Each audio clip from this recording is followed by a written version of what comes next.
ನಮಸ್ತೆ ಎಲ್ಲರಿಗೂ.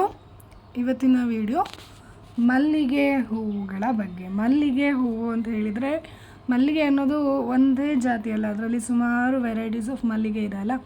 ಸೊ ಅದ್ರ ಬಗ್ಗೆ ಒಂದಿಷ್ಟು ಇನ್ಫಾರ್ಮೇಷನ್ನ ತಿಳ್ಕೊಂಬರೋಣ. ಮಲ್ಲಿಗೆನ ಯಾವುದಕ್ಕೆಲ್ಲ ಬಳಸ್ತಾರೆ, ಮಲ್ಲಿಗೆಯಿಂದ ಎಣ್ಣೆಯನ್ನು ಹೇಗೆ ತೆಗಿತಾರೆ, ಅದರಿಂದ ಪರ್ಫ್ಯೂಮನ್ನು ಹೇಗೆ ಮಾಡ್ತಾರೆ, ಹಾಗೆ ಮಲ್ಲಿಗೆ ಕೃಷಿಯನ್ನು ಹೇಗೆ ಮಾಡ್ತಾರೆ ಅಂತ ಒಂದಿಷ್ಟು ಮಾಹಿತಿಯನ್ನು ಈ ವಿಡಿಯೋದ ಮೂಲಕ ನೋಡ್ಕೊಂಬರೋಣ.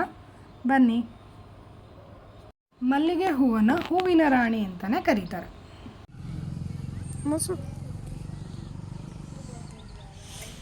ಏನು ಸ್ಮೆಲ್ಲು, ತಿಂಡಿನ ಅದು. ನಮಸ್ತೆ ಎಲ್ಲರಿಗೂ. ಆಲ್ ಇನ್ ಒನ್ ನಟ್ಸ್ ಕಂದಕೃಪಾ ಚಾನಲ್ಗೆ ಎಲ್ಲರಿಗೂ ಸ್ವಾಗತ. ಇವತ್ತು ಮಲ್ಲಿಗೆ ಹೂವಿನ ಬಗ್ಗೆ ಒಂದಿಷ್ಟು ಮಾಹಿತಿಯನ್ನು ತಿಳ್ಕೊಳ್ಳೋಣ. ಸೊ ಮಲ್ಲಿಗೆ ಹೂವು ಅಂದರೆ ಯಾರಿಗೆಲ್ಲ ಇಷ್ಟ ಇರೋದಿಲ್ಲ, ಎಲ್ರಿಗೂ ಇಷ್ಟ ಅಲ್ಲ. ಸೊ ಮದುವೆ ಸೀಸನ್ ಅಥವಾ ಮದುವೆಯಲ್ಲಿ, ಫಂಕ್ಷನ್ಗಳಲ್ಲಿ, ಮನೆಗಳಲ್ಲಿ ಯಾವುದಾದ್ರೂ ಹಬ್ಬ ಹರಿದಿನ ಆದರೆ ಈ ಮಲ್ಲಿಗೆ ಹೂವು ಇದ್ದರೆ ಒಂಥರ ಅದಕ್ಕೆ ಕಳೆ ಅಂತಲೇ ಹೇಳ್ಬೋದು. ಇನ್ನು ಮದುಮಗಳಂತೂ ಮಲ್ಲಿಗೆ ಹೂವಿನ ಮೊಗ್ಗಿನ ಜಡೆ ಹಾಕದೇ ಇದ್ದರೆ ಅವಳು ಮದುಮಗಳು ಅಂತ ಅನ್ಸ್ಕೊಳ್ಳೋದೇ ಇಲ್ಲ. ಸೊ ಮಂಗಳೂರು ಸೈಡ್ನಲ್ಲಿ ಅವ್ರು ಮಂಗಳೂರು ಮಲ್ಲಿಗೆಯನ್ನು ಬಳಸ್ಕೊಂಡು ಮೊಗ್ಗಿನ ಜಡೆಯನ್ನು ಹಾಕ್ತಾರೆ. ಹಾಗೆ ಮೈಸೂರು ಸೈಡ್ನಲ್ಲಿ ಮೈಸೂರು ಮಲ್ಲಿಗೆ ಅಥವಾ ದುಂಡು ಮಲ್ಲಿಗೆಯಿಂದ ಮೊಗ್ಗಿನ ಜಡೆಯನ್ನು ಹಾಕ್ತಾರೆ. ಸೊ ಮಂಗಳೂರು ಮಲ್ಲಿಗೆಯನ್ನು ಜಡೆ ಹಾಕಿ ಅದಕ್ಕೆ ಜಡೆಗೆ ಸುತ್ಕೊಂಡು ಬರ್ತಾರೆ. ಬಟ್ ಮೈಸೂರು ಕಡೆಯಲ್ಲೆಲ್ಲ ಮೊದಲೇ ಒಂದು ಜಡೆ ಶೇಪನ್ನು ಮಾಡಿ ಅದಕ್ಕೆ ಹೂವನ್ನು ಪೋಣಿಸಿರ್ತಾರೆ. ಸೊ ಅದನ್ನು ಡೈರೆಕ್ಟಾಗಿ ಜಡೆಗೆ ಫಿಕ್ಸ್ ಮಾಡುವಂಥದ್ದು. ಬಟ್ ತುಂಬಾ ಭಾರ ಇರುತ್ತೆ ಅದು. ಹಾಗೆಯೇ ಮಲ್ಲಿಗೆಗಳಲ್ಲಿ ತುಂಬಾ ವಿಧ ಇದೆ. ಸಾಮಾನ್ಯವಾಗಿ ಮಲ್ಲಿಗೆಯಲ್ಲಿ ನಮಗೆ ಗೊತ್ತಿರುವಂಥದ್ದು ಕೆಲವೊಂದಷ್ಟೇ. ಸೂಜಿ ಮಲ್ಲಿಗೆ, ಕಾಡು ಮಲ್ಲಿಗೆ, ಮುತ್ತು ಮಲ್ಲಿಗೆ, ಜಾಜಿ ಮಲ್ಲಿಗೆ, ಮಂಗಳೂರು ಮಲ್ಲಿಗೆ, ಮೈಸೂರು ಮಲ್ಲಿಗೆ, ದುಂಡು ಮಲ್ಲಿಗೆ, ಮತ್ತು ಕಾಕಡ, ಅದು ಕೂಡ ಮಲ್ಲಿಗೆ ಥರನೇ ಇರುತ್ತೆ, ಬಟ್ ಅದು ಪರಿಮಳ ಇರೋದಿಲ್ಲ. ಹಾಗೆಯೇ ಇನ್ನೊಂದು ಯಾವುದದು 7 ಸುತ್ತಿನ ಮಲ್ಲಿಗೆ, 2 ಸುತ್ತಿನ ಮಲ್ಲಿಗೆ ಅಂಥೇಳಿ, ಹೀಗೆ ಸುಮಾರು ವೆರೈಟೀಸ್ ಆಫ್ ಮಲ್ಲಿಗೆ ಇದೆ. ಸೊ ನಿಮಗೆ ಇದು ಬಿಟ್ಟು ಯಾವುದಾದ್ರು ಮಲ್ಲಿಗೆ ಜಾತಿ ಗೊತ್ತಿದ್ದರೆ ನನ್ನ ಜೊತೆ ಕಮೆಂಟ್ ಮಾಡಿ. ಹಾಗೆ ಈ ವಿಡಿಯೋವನ್ನು ಪೂರ್ತಿಯಾಗಿ ನೋಡಿ. ಇದೊಂದು ಒಳ್ಳೆಯ ಇನ್ಫಾರ್ಮೇಷನ್ ಅಂತಲೇ ಹೇಳ್ಬೋದು. ಸೊ ಮಲ್ಲಿಗೆ ಅಂತ ಹೇಳಿದರೆ ಎಲ್ಲರಿಗೂ ಮಲ್ಲಿಗೆ ಹೂವು ಇಷ್ಟ. ಫಂಕ್ಷನ್ಗಳಲ್ಲಾಗಲಿ ಮೊಗ್ಗಿನ ಜಡೆ ಅಥವಾ ಫಂಕ್ಷನ್ಗೆ ಹೋಗೋರು ಕೂಡ ಸೂಡಿಯನ್ನು ಹಾಕ್ಕೊಂಡು ಮಲ್ಲಿಗೆಯನ್ನು ಒಂದು ಸುತ್ತಕೊಂಡು ಅಥವಾ ಮಲ್ಲಿಗೆ ಹೂವನ್ನು ಮುಡ್ಕೊಂಡು ಹೋದರೆ ಒಂಥರ ಚೆನ್ನಾಗೇ ಇರುತ್ತಲ್ವ. ಸೊ ಮನೆಗಳಲ್ಲೂ ಕೂಡ ದೇವರಿಗೆ ಮಲ್ಲಿಗೆ ಹೂ ಇದ್ದರೆ ಅದು ಒಂಥರ ಕಳೆನೇ ಬೇರೆ. ಫಸ್ಟು ಭಾರತದಲ್ಲಿ ಮಾತ್ರ ಅಥವಾ ಕರ್ನಾಟಕದಲ್ಲಿ ಅಥವಾ ಈ ಕಡೆ ಮಾತ್ರ ಮಲ್ಲಿಗೆ ಹೂಗಳು ಸಿಗುತ್ತೆ ಅಂತ ಅಂದ್ಕೊಂಡಿದ್ದೆ. ಇಲ್ಲ, ಅದು ಚೀನಾ, ಹಿಮಾಚಲ್ ಪ್ರದೇಶ್ ಮತ್ತು ಮಲೇಷ್ಯಾಗಳಲ್ಲೂ ಕೂಡ ಈ ಮಲ್ಲಿಗೆ ಹೂವನ್ನು ಬೆಳೀತಾರೆ. ಹಾಗೆಯೇ ಈ ಮಲ್ಲಿಗೆ ಹೂವಿನಲ್ಲಿ ವಿಶ್ವದಲ್ಲಿ 200 ಜಾತಿಯ ಮಲ್ಲಿಗೆ ಹೂಗಳು ಇದೆಯಂತೆ. ಹಾಗೆಯೇ ಭಾರತದಲ್ಲಿ 40 ಜಾತಿಯ ಮಲ್ಲಿಗೆ ಹೂಗಳು ಇದೆ. ಅದರಲ್ಲಿ ನಮಗೆ ಕೆಲವೊಂದು ಮಾತ್ರ ಗೊತ್ತಿರೋದು. ಹಾಗೆ ಮದ್ರಾಸ್ ಮಲ್ಲಿಗೆ ಅಂತಲೂ ಕೂಡ ಇದೆ. ಅದು ದೊಡ್ಡ ಮರವೇ ಆಗುತ್ತೆ. ಮಲ್ಲಿಗೆ ಗಿಡ ಅಲ್ಲ, ಅದು ದೊಡ್ಡ ಮರನೇ ಆಗುತ್ತೆ. ಅದು ಪರಿಮಳ ತುಂಬಾ ಚೆನ್ನಾಗಿರುತ್ತೆ. ಮದ್ರಾಸ್ ಮಲ್ಲಿಗೆ ಅಥವಾ ಚೆನ್ನೈ ಮಲ್ಲಿಗೆ ಅಂತ ಹೇಳ್ತಾರೆ. ಈ ಮಂಗಳೂರು ಮಲ್ಲಿಗೆ ಅಂತ ಹೇಳಿದ್ರೆ, ಇದು ಮಂಗಳೂರು ಮತ್ತು ಉಡುಪಿಯ ಮಧ್ಯದಲ್ಲಿ ಕಟಪಾಡಿ ಅಂತ ಒಂದು ಪ್ಲೇಸ್ ಬರುತ್ತೆ. ಸೊ ಅಲ್ಲಿಂದ ಒಂದು 2 ಕಿಲೋಮೀಟರ್ ಅಥವಾ 3 ಕಿಲೋಮೀಟರ್ ಹೋದರೆ ಶಂಕರಾಪುರ ಅನ್ನೋ ಒಂದು ಊರು ಬರುತ್ತೆ. ಅಲ್ಲಿ ಮಾತ್ರ ಬೆಳೆಯುವಂಥದ್ದು ಈ ಮಂಗಳೂರು ಮಲ್ಲಿಗೆ. ಸೊ ಅವರು ಪೇಟೆಂಟ್ ಮಾಡ್ಕೊಂಡಿದ್ದಾರೆ ಮಂಗಳೂರು ಮಲ್ಲಿಗೆಗೆ. ಸೊ ಬೇರೆ ಯಾರು ಕೂಡ ಈ ಮಲ್ಲಿಗೆಯನ್ನು ಬೆಳೆದು ಮಾರೋ ಹಾಗೆ ಇಲ್ಲ. ಅವ್ರು ಮಾತ್ರ ಬೆಳಿಬೇಕು, ಹಾಗೆ ಅವ್ರು ಮಾತ್ರ ಮಾರಬೇಕು. ನೀವೇನಾದರೂ ಮಾರ್ತೀವಿ ಅನ್ನೋದಾದ್ರೆ ಅವ್ರ ಹತ್ರನೇ ಕೊಂಡ್ಕೊಂಡು ಬಂದು ನೀವು ಮಾರ್ಕೆಟಲ್ಲಿ ಮಾರಬೇಕೇ ಹೊರತು ನೀವು ಓನಾಗಿ ಮಾರೋ ಹಾಗೆ ಇಲ್ಲ. ಸೊ ಈಗ ಈ ಮಂಗಳೂರು ಮಲ್ಲಿಗೆಗಂತೂ ಸಿಕ್ಕಾಪಟ್ಟೆ ಕಾಸ್ಟ್ಲಿ. ಮಂಗಳೂರು ಮಲ್ಲಿಗೆ ಮತ್ತು ಜಾಜಿ ಮಲ್ಲಿಗೆಗೆ ಒಂದು ಚೆಂಡು ಅಂತ ಹೇಳ್ತಾರೆ, ಒಂದು ಇಷ್ಟು ಉದ್ದ ಇರುತ್ತೆ ಚೆಂಡು. ಸೊ ಅಷ್ಟು ಚೆಂಡಿಗೆ 200-300 ರೂಪಾಯಿ ಹೇಳ್ತಾರೆ ಅವರು. ತುಂಬಾ ಕಾಸ್ಟ್ಲಿ, ಬಟ್ ತುಂಬಾ ಚೆನ್ನಾಗಿರುತ್ತೆ. ಪರಿಮಳ ಕೂಡ ಚೆನ್ನಾಗಿರುತ್ತೆ, ನೋಡಲಿಕ್ಕೂ ಕೂಡ ಚೆನ್ನಾಗಿರುತ್ತೆ. ಈ ಮಂಗಳೂರು ಮಲ್ಲಿಗೆಯನ್ನು ಅವರು ದಾರದಿಂದ ಕಟ್ಟೋದಿಲ್ಲ, ಅದು ಬಾಳೆ ದಿಂಡಿನ ನಾರಿನಿಂದ ಕಟ್ತಾರೆ.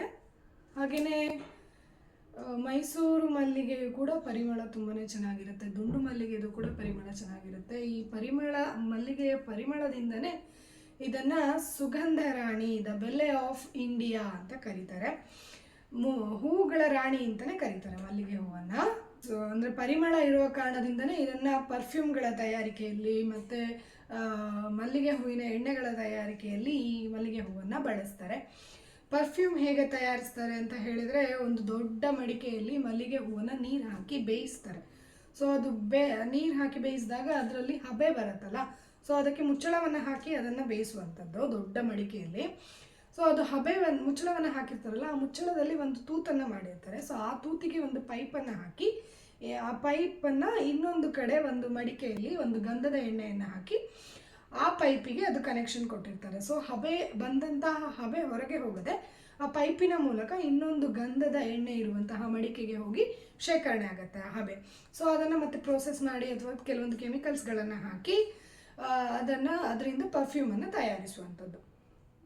ಈಗ ಹಾಗೆಯೇ ಎಣ್ಣೆ ಹೇಗೆ ತಯಾರಿಸ್ತಾರೆ ಅಂತ ಹೇಳಿದರೆ, ಎಳ್ಳನ್ನು ಒಂದು ಸಿಮೆಂಟ್ ಒಂದು ಜಾಗವನ್ನು ಗುಂಡಿಗಳನ್ನು ಮಾಡಿರ್ತಾರೆ.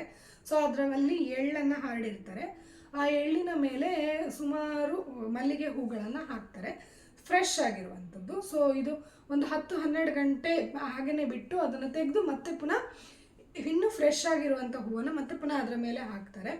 ಸೊ ಹಾಗೆ 2-3 ಸರ್ತಿ ಈ ಪ್ರೋಸೆಸ್ಸನ್ನು ಮಾಡ್ತಾರೆ. ಈ ಪ್ರೋಸೆಸ್ಸನ್ನು ಮಾಡಿ ಅದು ಅಷ್ಟೊತ್ತಿಗೆ ಆ ಎಳ್ಳು ಮಲ್ಲಿಗೆ ಪರಿಮಳವನ್ನೆಲ್ಲ ಎಳ್ಕೊಂಡಿರುತ್ತೆ. ಸೊ ಅದು ಎಳ್ಕೊಂಡಾದ ನಂತರ ಆ ಎಳ್ಳನ್ನು ಗಾಣದಲ್ಲಿ ಹಾಕಿ ಅದರಿಂದ ಎಣ್ಣೆಯನ್ನು ತೆಗೆಯುವಂಥದ್ದು. ಸೊ ಎಳ್ಳು ಆಲ್ಮೋಸ್ಟ್ ಎಲ್ಲ ಮಲ್ಲಿಗೆಯ ಪರಿಮಳವನ್ನು ತಗೊಂಡಿರೋ ಕಾರಣ ಈ ಎಳ್ಳಿನಲ್ಲಿ ಮಲ್ಲಿಗೆಯ ಪರಿಮಳ ಇರುತ್ತೆ. ಎಳ್ಳಿನಿಂದ ಬಂದಂಥ ಎಣ್ಣೆಯಲ್ಲಿ ಮಲ್ಲಿಗೆಯ ಪರಿಮಳ ಇರುತ್ತೆ. ಅದನ್ನು ಜಾಸ್ಮಿನ್ ಆಯಿಲ್ ಅಂತ ಹೇಳ್ತಾರೆ. ಅದು ಫಸ್ಟ್ ಗ್ರೇಡ್ ಆಯಿಲ್ ಅಂತ ಹೇಳ್ತಾರೆ, ಅದನ್ನು ಸಿರಾ ಅಂತ ಕರೀತಾರೆ. ಹಾಗೆಯೇ ಈ ಒಂದು ಸರ್ತಿ ಹಾಕಿ ಒಂದು 10 ಗಂಟೆ ಬಿಟ್ಟು ತೆಗೆದಿರುವಂಥ ಹೂವು, ಅದರಲ್ಲೂ ಕೂಡ ಕೆಲವೊಂದು ಸುಗಂಧದ ಅಂಶ ಇನ್ನೂ ಇರುತ್ತೆ.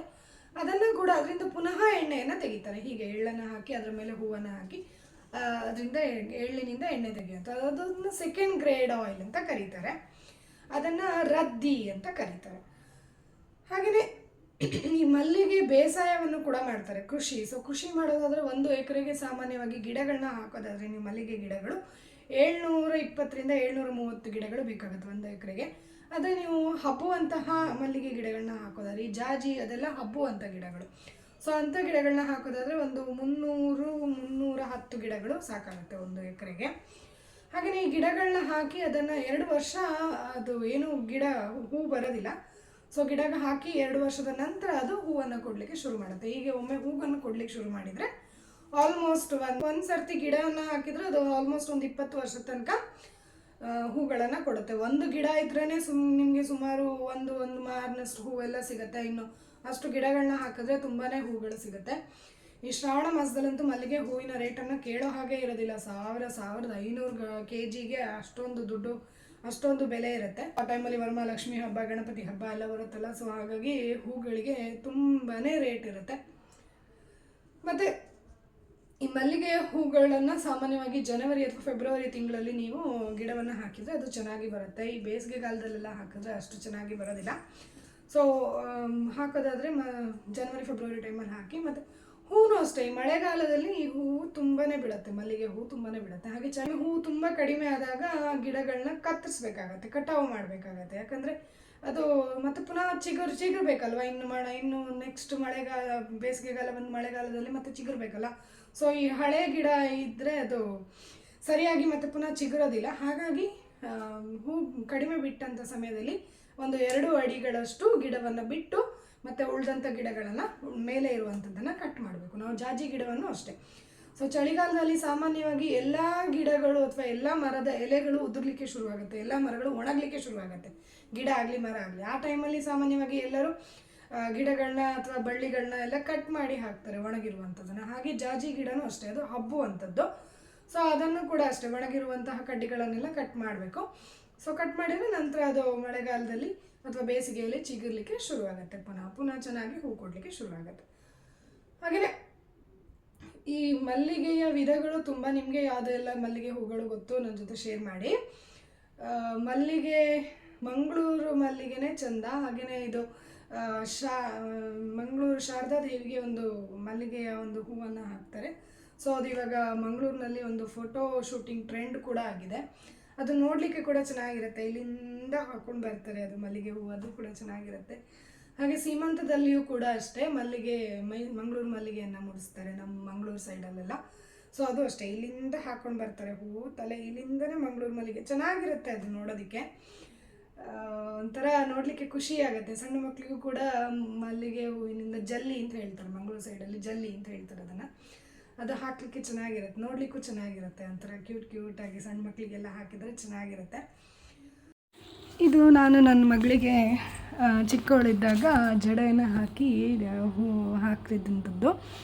ಇದು ಮುತ್ತಿನ ಜಡೆ, ಅದು ರೆಡಿಮೇಡ್ ಜಡೆ ಅದು. ಇದು ಅವಳು 3 ವರ್ಷದವಳಿದ್ದಾಗ ಒಂದು ಸಣ್ಣ ಜಡೆಯನ್ನು ತೊಗೊಂಬಂದು ಮನೆಯಲ್ಲೇ ಬಿಟ್ಟಿರ್ತಕ್ಕಂಥ ಜಾಜಿ ಹೂವನ್ನು ಮುಡಿಸಿ ಸುಮ್ಮನೆ ಸಿಂಪಲಾಗಿ ಒಂದು ಹಬ್ಬಕ್ಕೆ ರೆಡಿ ಮಾಡಿರುವಂಥದ್ದು. ಮಕ್ಕಳಿಗೆ ತುಂಬ ಖುಷಿಪಟ್ಟು ರೆಡಿ ಆಗ್ತಾರೆ ಮಕ್ಕಳು. ಅವಳಿಗಂತೂ ತುಂಬಾ ಇಷ್ಟ. ಈಗಲೂ ಒಂದೊಂದು ಸತಿ ಚೌಲಿ ಎಲ್ಲಿದೆ ಅಂತ ಕೇಳ್ತಾ ಇರ್ತಾಳೆ. ಇದು ಮಂಗಳೂರು ಮಲ್ಲಿಗೆಯಿಂದ ಸಿಂಪಲ್ಲಾಗಿ ಒಂದು ಜಡೆಗೆ ಸುತ್ತಿರುವಂಥದ್ದು. ತುಂಬಾ ಹಾಕಿಬಿಟ್ರೆ ಅವರಿಗೆ ತುಂಬ ಭಾರ ಆಗುತ್ತೆ, ಆಮೇಲೆ ಮತ್ತೆ ಕಿರಿಕಿರಿ ಮಾಡ್ತಾರೆ ತೆಗಿರಿ ಅಂತ. ಅದಕ್ಕೆ ಸ್ವಲ್ಪ ಹಾಕಿದರೆ ನೋಡಲಿಕ್ಕೂ ಚೆನ್ನಾಗಿರುತ್ತೆ, ಅವರಿಗೂ ಖುಷಿ ಆಗುತ್ತೆ.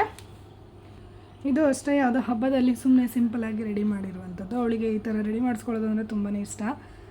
ಸಿಂಪಲ್ಲಾಗಿ ಜಡೆಯನ್ನು ತಂದು ರೆಡಿ ಮಾಡಿರುವಂಥದ್ದು. ಇದು ಅವಳು 2 ವರ್ಷ ಇರುವಾಗ ರಾಧೆ ಡ್ರೆಸ್ ಹಾಕಿದ್ದು. ಸಣ್ಣ ಮಕ್ಕಳಿಗೆ ಹೇಗೆ ರೆಡಿ ಮಾಡಿದ್ರು ಚೆನ್ನಾಗಿರುತ್ತಲ್ಲ, ಅವ್ರು ಎಷ್ಟೇ ಹೇಗೆ ಇದ್ರೂ ಕ್ಯೂಟಾಗೇ ಕಾಣಿಸ್ತಾರೆ. ಸಣ್ಣ ಮಕ್ಕಳಿಗೆ ಅವರಿಗೆ ಏನೂ ಗೊತ್ತಿರೋದಿಲ್ಲ ಏಜಲ್ಲಿ, ಬಟ್ ಅವರಿಗೆ ರೆಡಿ ಆಗೋದು ಅಂದರೆ ತುಂಬಾ ಖುಷಿ. ಅವ್ರ ಖುಷಿ ನೋಡಿ ನಮಗೂ ಖುಷಿ ಆಗುತ್ತೆ. ಇದು ನಂದು ಕಸಿನ್ ಸಿಸ್ಟರ್ದು ಸೀಮಂತದಲ್ಲಿ ರೆಡಿ ಜಲ್ಲಿಯನ್ನು ಹಾಕಿರುವಂಥದ್ದು, ಬೇಬಿ ಶೋವರ್ ಅಂತ ಹೇಳ್ತಾರಲ್ಲ. ಇದು ನನ್ನ ತಂಗಿ ಯಾವಾಗಲೂ ತುಂಬ ಚಿಕ್ಕವಳಿದ್ದಾಗ, ಅಂದರೆ ಒಂದು 15 ವರ್ಷದ ಹಿಂದಿನ ಮೆಮೊರೀಸ್ ಇದು. ಅವಾಗಿನ ಮೊಗ್ಗಿನ ಜಡೆ ಇದು. ಆವಾಗ ಹೋಗಿ ಇದರಲ್ಲಿ ಸ್ಟುಡಿಯೋದಲ್ಲಿ ಫೋಟೋಸ್ ತೆಗೆಸ್ಕೊಳ್ತಾ ಇದ್ವಿ. ಇದು ನನ್ನ ಕಸಿನ್ ಸಿಸ್ಟರ್ ಮದುವೆದು. Thank you Pooja and thank you Divya for sharing this photos. ಆದರೆ ಮಲ್ಲಿಗೆ ಹೂವಿನಲ್ಲಿ ಈ ಸುಗಂಧ ದ್ರವ್ಯವನ್ನು ಅವುಗಳು ಸಂಜೆ ಸೂರ್ಯಾಸ್ತದ ಸಮಯದಲ್ಲಿ ಹೆಚ್ಚಾಗಿ ಉತ್ಪಾದಿಸ್ತವೆ. ಸೂರ್ಯೋದಯದ ನಂತರ ಅದು ಕಡಿಮೆ ಆಗುತ್ತೆ ಅಂತ ಹೇಳ್ತಾರೆ. ನೀವು ಅದಕ್ಕೆ ಸಾಮಾನ್ಯವಾಗಿ ಮಲ್ಲಿಗೆ ಗಿಡದ ಹತ್ರ ಸಂಜೆ ಹೋದ್ರೇ ನಿಮಗೆ ಪರಿಮಳ ಚೆನ್ನಾಗಿ ಬರುತ್ತೆ ಬೆಳಗ್ಗೆಗಿಂತ. ಹಾಗೆಯೇ ಮಲ್ಲಿಗೆ ಹೂಗಳನ್ನು ಕೊಯ್ಯೋದಾದರೂ ಅಷ್ಟೇ, ಒಂದು ಮಧ್ಯಾಹ್ನ ಅಥವಾ ಒಂದು 4 ಗಂಟೆ ಒಳಗೆ ಕೊಯ್ದು ನಂತರ ಅದನ್ನು ಕಟ್ಟಿ ಫ್ರಿಡ್ಜಲ್ಲಿ ಇಡ್ತಾರೆ, ಅಥವಾ ಒಂಚೂರು ನೀರು ಚುಮಕಿಸಿ ಹೊರಗೆ ಇಡ್ತಾರೆ. ಅದು ಬೆಳಗ್ಗೆ ಅಷ್ಟೊತ್ತಿಗೆ ಅರಳುತ್ತೆ. ಸೊ ಅರಳಿದ ನಂತರ ಅದು ಮಲ್ಲಿಗೆ ಹೂವನ್ನು ಕಟ್ಟಲಿಕ್ಕೆ ಕಷ್ಟ. ಹಾಗಾಗಿ ಮೊಗ್ಗಿರುವಾಗಲೇ ಸಾಮಾನ್ಯವಾಗಿ ಮೊಗ್ಗಿನ ಮಲ್ಲಿಗೆ ಹೂಗಳನ್ನು ಕಟ್ಟುತ್ತಾರೆ. ಈಗಂತೂ ಮಲ್ಲಿಗೆ ಹೂವಿನ ರೇಟು ಕೇಳಲಿಕ್ಕೆ ಆಗೋದಿಲ್ಲ, ತುಂಬ ಜಾಸ್ತಿ ಆಗಿದೆ ಮಲ್ಲಿಗೆ ಹೂವಿಗೆ ರೇಟು.